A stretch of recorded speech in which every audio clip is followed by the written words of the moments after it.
Hi ma'am, good evening. Pwede ka maabala? Opo. By the way ma'am, ano pangalan nyo? Cassandra po.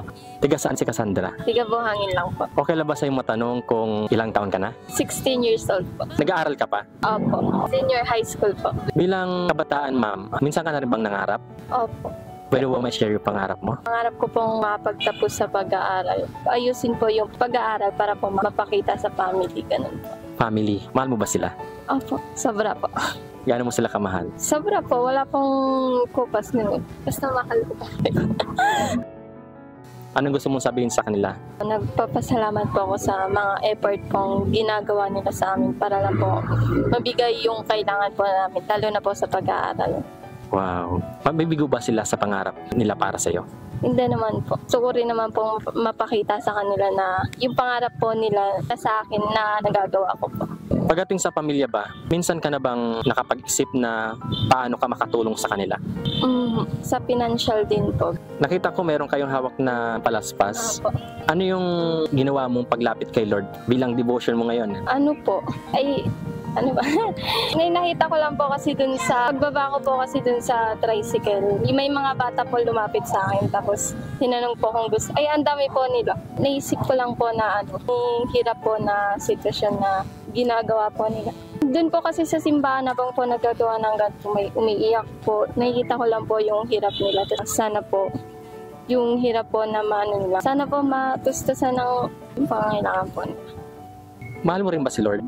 Opo. Sobrang. Paano mo pinapakita kay Lord na tunay yung pagmamahal mo sa Kanya? Paggawa po ng mabuti, pagpe-pray po, pagsisimba, ganun po.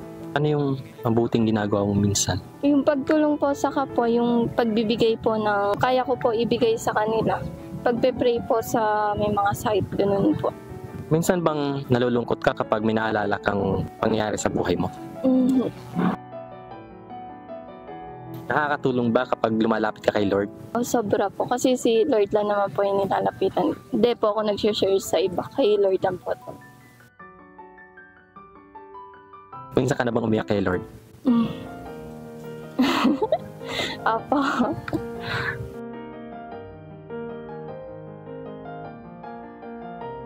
Anong iniyak mo kay Lord? Ano po, yung pag sa family ko, tas pag-aaral ko po, nahihirapan po ganun. Kay Lord ko na lang po sinasabi.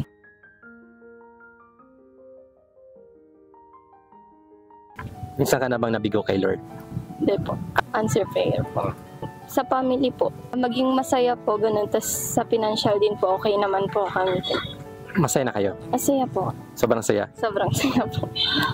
Kung sakali makakausap mo ngayon si Lord, anong gusto mong ibulong sa Kanya? Thank you Lord kasi po, andyan po siya sa oras na kailangan ko po.